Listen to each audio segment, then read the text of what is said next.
Forgotten. Sacrifice by G. Wolf. Chapter 5. Scattered Pieces. Even though the two survivors had long since disappeared, Aperio still stood rooted in place. She wasn't quite sure what she should feel. Remorse for killing the two mages? Relief that they were gone? Happiness that she finally understood something? Or hate because they tried to force their will on her? Shaking her head in an effort to clear her mind, her eyes landed on the necklace. Lying discarded on the ground, it looked so innocent. Nobody would have guessed that it was the reason the two humans had died. Inching closer to get a better view of it, she noticed tiny runes etched into its shiny surface and, like the ward previously, they seemed to dislike her presence as they glowed a bit brighter the closer she got towards the discarded accessory. While most of the runes meant nothing to her, she did recognize two that had been present on her old collar: Master and Disciple. Seeing her suspicions confirmed, she took great care not to get too close to this new version of the collar. Who knows what that thing can do now? She shivered, and decided to simply ignore the potentially dangerous tool for now. Instead, she directed her attention to the two mages, or rather, what was left of them. One was an unrecognizable mess of cloth and flesh, while the other sported a new fist-sized hole. How she had achieved this was not something she knew. It obviously had something to do with the changes that happened in the void, but Aperio never expected them to be this drastic. If she was completely honest with herself, she still didn't really expect them to be real in the first place, but this encounter was definitive proof she had changed. Throwing an adult human hard enough into a wall to reduce him to mush was definitely not normal, nor something she should be able to do. A look at her own blood-splattered arm showed nothing out of the ordinary, besides perhaps the healthy fullness of her flesh. She balled her hand into a fist a few times, just to make sure that it was indeed her own and not someone else's, but even when she saw and felt how the muscles shifted beneath her skin, it just didn't seem real. A lifetime's worth of wounds simply erased after being killed didn't make much sense. But then again, not much of what had happened recently made sense. Turning her head and seeing the destroyed door and wall brought a small smile to her face. It doesn't have to make sense for me to enjoy my new self. The destruction she had caused brought another question to the front of her thoughts. Why did the ward break? She just gave it a light kick, something she had done countless times before. She, nor anyone else she had ever heard of, had ever been able to break a ward with such ease. The few times she had been able to observe someone actually breaking one had always caused great strain on the one doing it, or required them to use some very specialized tools.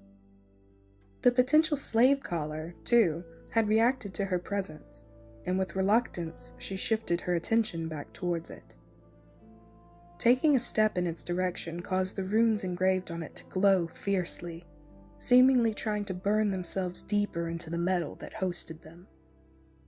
Another step, and the fine lines connecting the individual parts of the enchantment flared to life with the same intangible blue light that she had observed during her previous outburst. A final step brought her close enough to bend down and touch the necklace, but, while a part of her wanted to see what would happen to the runes, she couldn't bring herself to actually do it. No matter how small or innocent it looked, to her it would always be a reminder of her past. Forced to spend her entire life shackled, forced to watch her body perform without her consent. No matter how much the void had changed her, this was not something she could simply forget. Something else would be needed to conduct the test with.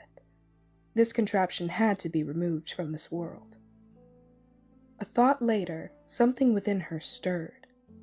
The feeling that accompanied was eerily similar to what she had felt during some of the experiments that she had been forced to participate in, but the pain and the unshakable feeling of being torn apart that usually followed soon after were absent.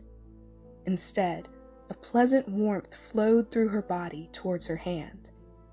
Once the last bit of warmth had reached its target, she uncurled her fingers and a small flickering blue flame came to life in her palm. While the flame looked like the one that she had summoned in the void, the process to do so felt vastly different. What she had felt had to have been the mana flowing through her, rushing to her bidding. That had not happened in the Black Nothing. There she willed it to exist, and it simply did. Neither did she feel anything similar when she had rid the world of that slaving crystal and its misty ally. Maybe I was too angry to notice before? It is said that anger clouded the mind, but such a thing had never happened to her before. Come to think of it, had she ever really had the proper amount of anger in regards to her situation? Frustration, yes, and displeasure, but outright fury? Was the caller always meddling in my emotions? A surge of anger caused the fire in her palm to grow in size and flicker almost uncontrollably. The thought was deeply unpleasant, especially now that she stood right next to one of these things again. Taking a deep breath to calm herself caused the flame to simmer down. She would have to remind herself that she was free now. Nothing would dictate what she wanted to do. Resolved to remove this stain from the world, she willed the flame to grow bigger and hotter, to become the flame that would cleanse the world of this filth. Soon, the warm rush of the mana within her was drowned out by the heat coming off of the blue ball of fire in her hand. Once it was too hot for her to hold, she simply threw it on the shiny necklace. Die. Dropping a ball of fire right at your feet might be considered a stupid idea by most, especially if the last one you had made had exploded rather violently. But that thought didn't cross Aperio's mind. She simply knew that it wouldn't harm her. Just another thing that didn't make sense to add to her ever-growing list. Eventually, she was sure, she'd manage to solve all of these mysteries that kept piling up. Once the flame made contact with its target, it flared briefly before winking out of existence, taking the necklace with it. What? Aperio tilted her head to the side. This was not what she expected to happen. The metal should have melted, or otherwise just become unusable. It should not simply cease to exist. The fire, too, seemed to be determined not to adhere to any common sense, as it did not leave a mark of any sort on the floor. Instead, it had simply touched the thing and disappeared without a trace. She wasn't sure how she should feel about all this. On the one hand, being able to defend herself was a very welcome change. She would even go so far as to say that it felt good. But on the other hand, not knowing what you were capable of doing was scary. More so when something deep within you simply knew, with absolute certainty, that no harm would come to you from your own actions. She had had a similar feeling when she thought about stopping the sword of the armored giant with her hand, but back then a more rational part of her mind had prevailed. She would have to make sure to listen to that part of herself more often. Doing things simply because they felt right seemed to be stepping towards eventual disaster. The armor-clad giant presented another conundrum. It had used the name of a god that no longer existed, or at least one that no longer cared about this world.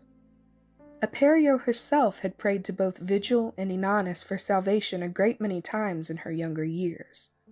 Neither of them had responded, but that was to be expected. Nobody ever got a sign from any god. So why would someone or something, she still wasn't sure if it was human or not, use a god in their chant? Maybe the giant was a particularly devout believer. Or maybe, unlikely as the thought was, the gods had somehow returned while she was away. How long was I gone for, anyway?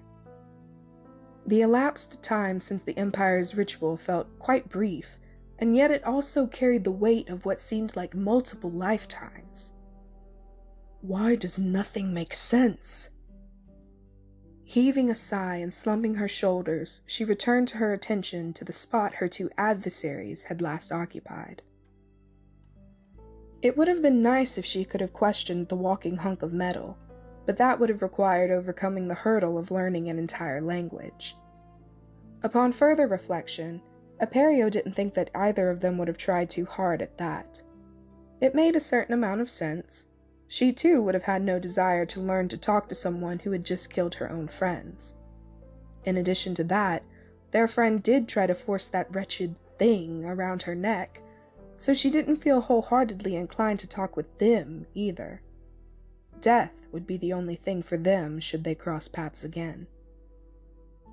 The more she thought about the attack, the more questions she had, a theme Aperio did not like whatsoever. Why was the armored giant so slow? She had watched the royal guard fight in full plate armor, and they were faster than she could see. Something else that had changed. Was it the world, or was it herself? She found herself settling on the answer that had at first seemed the least likely. Whatever had happened in the void had irrevocably changed her. The alterations to her person were so far-reaching that she had trouble telling where the old her ended and the new one began. She took the yawning worry that began to grow within her and set it aside for the moment. There were other, more important things to be concerned about. Most couldn't be addressed at this time, but there was one thing that she could most certainly do. A few steps brought her to the corpse of the gray-robed mage. His robe was definitely in better condition than the other. The jewelry and other trinkets that he had carried were of little interest to her, much like the fleshy mound that was once the blue mage, and the recollection that jewelry could have runes on it had her opting to ignore and avoid them outright. Stripping the body of its robe was harder than she originally thought it would be, but, after a short struggle, she managed to wrangle it free from its previous owner, while adding only a few more tears. Sadly, the robe was the only usable piece of clothing. The man's shoes were simply too big for her, and she definitely did not want to reuse his undergarments. As she tried to put the robe on, another problem came to light, one she should have seen coming. Wings and clothes did not go well together. Sliding her arm back out of the fabric, she held it in front of her and examined the problem. Getting the robe to properly fit would require some creative use of force. A bit of tearing later, the previously very modest one-piece robe looked a lot more like a backless dress.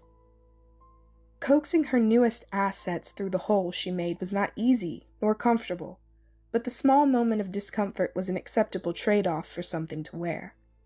Being naked was fine, but not something she wanted to be for the rest of her life. Sadly, her newly acquired clothes were little better than the ones she used to wear. All things considered, they were probably worse. They might have been nothing more than rags meant for slaves, but at least they were blood-free. The times she had gotten blood or other filth on them, she was always encouraged to get herself a clean rag to wear. Nobody wanted a dirty slave walking around. But, having acquired this modified robe by herself, she found herself liking it a lot more. Enjoying the soft, albeit wet, warmth of cloth on her skin, Aperio set her sights on the book the blue-robed mage had used, and a few quick steps later brought her to the now ownerless ledger. It looked fairly ordinary when compared to other tomes she used to tend to. A lot lighter as well, though she was fairly certain that that had little to do with the actual object. Leafing through the pages revealed a great many intricate drawings of various wards and rituals. She did recognize a few of the more commonly used ones, though most of what was written remained a mystery. The notes the deceased owner had scribbled in the margins were written in a script that did bear resemblance to the common she was familiar with, but was just different enough that she could not glean any meaning from it. She could take a guess as to what was written, but guesswork and other people's magic usually led to disaster. Putting her rightfully plundered treasure in one of the still intact pockets of her robe, she made her way to the only other door in the room. This time, there was nobody that could interrupt her. This door and its surrounding walls, much like the last one Aperio was confronted with, had a ward engraved on it. Quite unlike the previous one, this ward was meant to keep things outside, much like the ones on the Imperial Mage's quarters. As she approached, the runes began to glow. Clearly, the purpose of the ward had very little to do with the way it reacted to her presence. Stretching out her arm to touch the door caused the runes to shine brightly and seemingly etch themselves even deeper into the wood and stone. Once her fingers touched the wall, she was surprised to feel nothing other than the rough surface against her skin. Applying a little bit of pressure caused the stone to groan as if it was under some great strain. "So are wards weak against me? That could be troublesome." Entering any city would usually require you to pass by their protective wards. If they all reacted like this, she would be hard-pressed to get inside, without drawing unwanted attention, at least. With that thought, she approached a stretch of wall that showed no signs of runes or other magic tempering. Pressing her hand against the stone wall and pushing a bit did result in a gnashing sound, albeit much quieter than what she had gotten from the ward-bearing wall. Having confirmed that wards did indeed, for reasons unknown, make things weaker to her, she had one thing left to test. Drawing her arm back and balling her hand into a fist, she punched the wall as hard as she could. Some might say that this was a stupid idea, and they would be right. But in this moment, Aperio chose to trust the newly found instinct that told her, with absolute certainty, that nothing bad would happen. As soon as her fist made contact with the wall, a sound almost as loud as the explosion she had caused not long ago filled the room, and, a moment later, her arm was buried elbow deep into the stone. A wide grin spread across her face. This was fun. "I might not be a divine, but I am very sure I am not a normal elf anymore."